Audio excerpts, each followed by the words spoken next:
Efetivamente, a brandura e a mansuetude têm em Jesus a sua expressão máxima.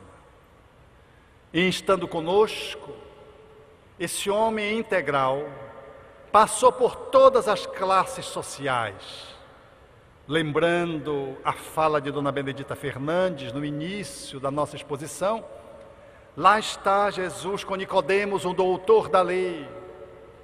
Está com os fariseus que dominavam na época na sua ação de classe.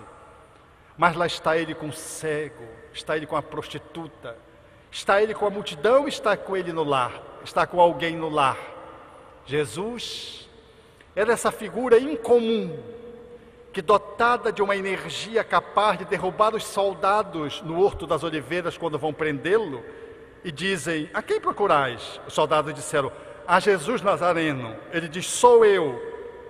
Narra as Escrituras que os soldados caíram. Jesus tinha uma força para fulminar qualquer pessoa, mas a sua estada na terra não era para fulminar ninguém, era para iluminar a todos. E ele o faz com beleza, lidando com o servo e com o centurião, que era a representação do escravizador, porque Jesus nasceu escravo, e ele se posiciona atendendo ao pedido de um escravizador, que era um centurião, um soldado romano, e com a mesma singeleza, ele atende uma mulher que sofre de hemorragia, sem procurar inventariar se ela era merecedora ou não dos seus préstimos terapêuticos. A figura de Jesus é tão bela, porque ele combate a violência desde o início da sua existência.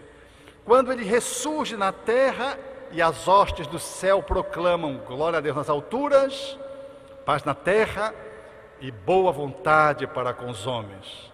Até o final da sua existência, quando para além da morte, ele ressurge, sem ofender a mãe de ninguém daqueles que o abandonaram, sem recriminar os discípulos que fugiram, com exceção de João, sem se queixar para Simão Pedro, que o negou, sem estabelecer nenhum revanchismo com a falcatrua política da época, que se mancomunaram os sacerdotes, manipulando a multidão para num plebiscito, para numa votação, escolherem soltar Barrabás e matarem Jesus.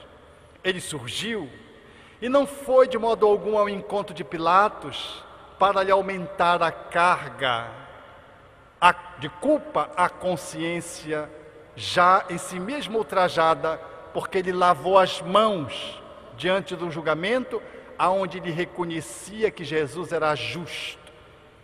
Jesus, ele ressurgiu pulcro e belo, apenas para alimentar a esperança dos desesperançados, para mostrar aos seus discípulos que o amor, quando ama, ele sabe ser doce, pacífico e manso, mesmo quando é tratado com a ignomínia do ultraje e do homicídio, qual ele foi sentenciado na época.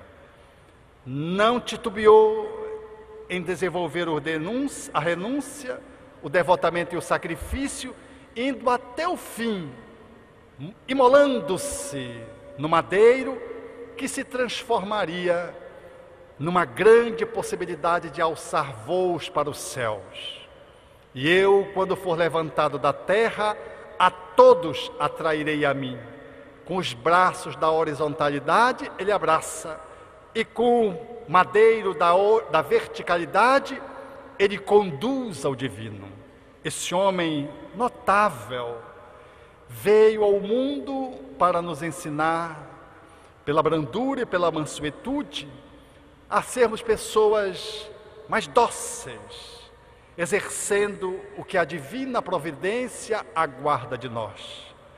Mansidão, não moleza. Brandura, não lerdeza da alma. Pacificação, não passividade. Porque ser brando não significa de ser permissivo. Ser suave e doce não significa ser melífluo, aonde eu cedo a que tudo pedem, a que tudo exigem e a que tudo querem.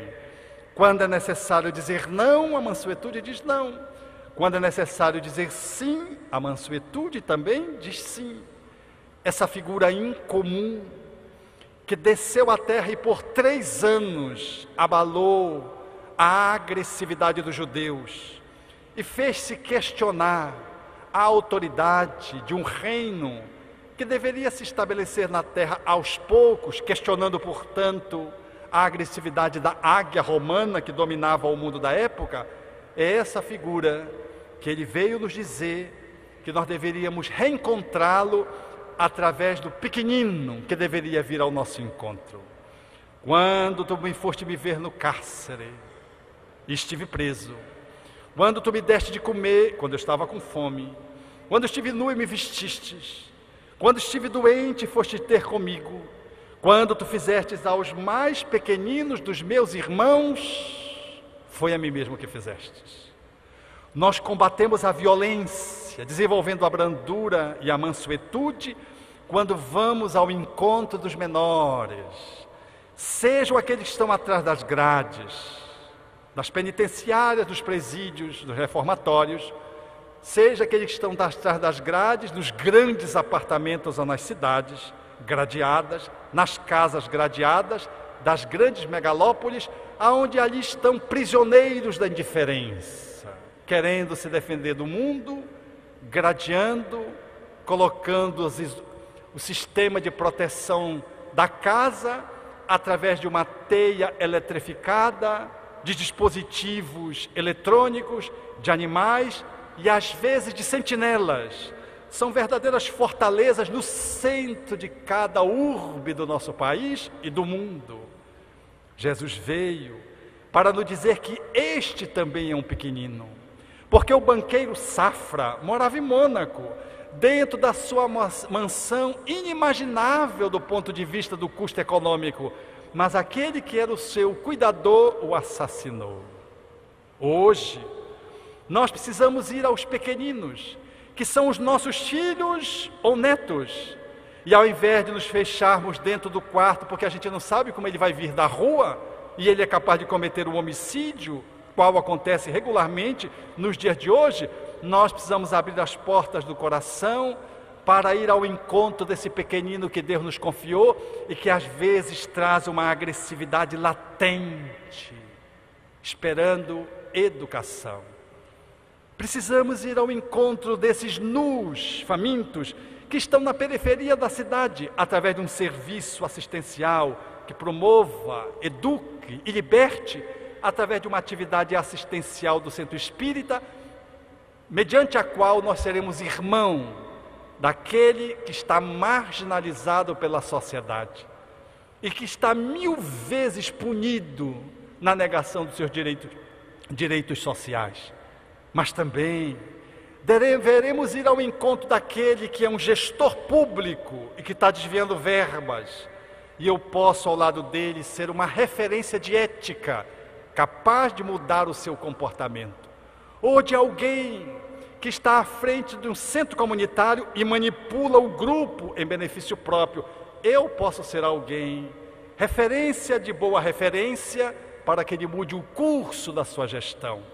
O pequenino pode ser aquele que dirige o centro espírita e que ainda não aprendeu de que o centro espírita é um espaço de fraternidade e violentamente agride os que chegam, às vezes trata mal os trabalhadores e porque está num cargo se investe dele para pisotear aqueles que são os frequentadores e trabalhadores da casa. Talvez eu seja a boa referência de mansuetude capaz de trazê-lo à luz, ao coração, a fim de que ele possa despertar e quiçá seja eu a única página do Evangelho vivo que ele seja capaz de ler e promover-lhes a transformação interna.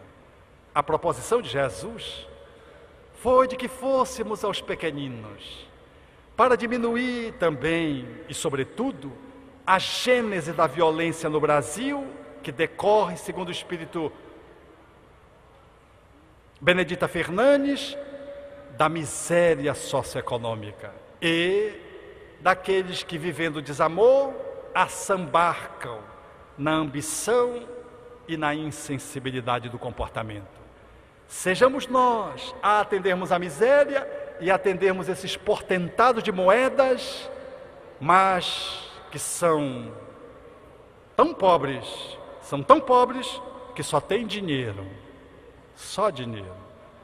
Sejamos aqueles, portanto, que ao abrir a porta da casa do nosso coração, ofertemos à soleira de quem está ali a possibilidade de uma amorosidade, viabilizando o encontro efetivo com seu grande mestre. O nosso mestre Jesus, ele veio, através dessas figuras, nos convidando à nossa transformação e à nossa contribuição social com esses que estão à soleira da porta da casa do nosso coração. Por isso, Rabindranath Tagore tinha razão. De cânhamo teci tua veste, de palha trancei tua esteira, de bambu edifiquei o teu leito, de massa ázima eu fiz teu pão, de uvas verdes fabriquei teu vinho, e de sândalo extrair a essência preciosa do perfume. Depois deitei-me para esperar a tua chegada, dormindo um sonho de luz. Quando despertei e abri a porta da minha casa, o perfume do sândalo invadiu todos os recantos. Ao abrir a porta da casa, o sol tímido, de mansinho, penetrando, até que foi iluminando todos os recantos sombrios. Quando abri a porta, o vento fresco, suavizando a canícula que me abrasava, beijou-me o corpo. Quando abri a porta, a música do mercado sacou-me da solidão em que eu me encontrava. Quando abri a porta, aguardando encontrar o meu ilustre convidado, vi à soleira um pobre mendigo da classe dos intocáveis. Constrangido, tentei afastá-lo. Ali estava o pão e o vinho, a esteira e a cama, o perfume precioso. A casa estava pronta, mas diante de mim estava o pobre lazarento. Pensei então o que fazê-lo. O sol tocou minha fronte, o vento eliminou meus pensamentos perturbados e a música trouxe-me a lembrança dos ensinamentos dele. Sorri, abaixei-me, tomei-o nos braços e conduzi para o interior da minha casa. Banhei-o, vesti-o e perfumei com a excelência da essência. Depois alimentei-o, reconfortei-o com a esteira e, olhando para ele, perguntei a mim mesmo: o que mais o meu Senhor gostaria que eu fizesse? Agachei-me e o abracei, e ao abraçá-lo, 2 lágrimas rolaram da sua face, como se fossem 2 preciosos cristais. Os seus olhos fulgiram, meigos e suaves como dos imortais. As suas mãos encarquilhadas transformaram-se em 2 taças de cristal. E a sua veste suja transmutou-se numa túnica de alvura ímpar. Olhei-o e reconheci. Era o meu Senhor. Sorriu-me compassivo.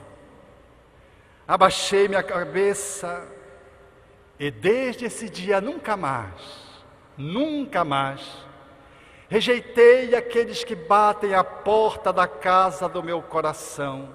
E todas as vezes que eu os atendo, eu vejo o olhar suave e amigo do Mestre dos Mestres, o companheiro permanente da minha caminhada.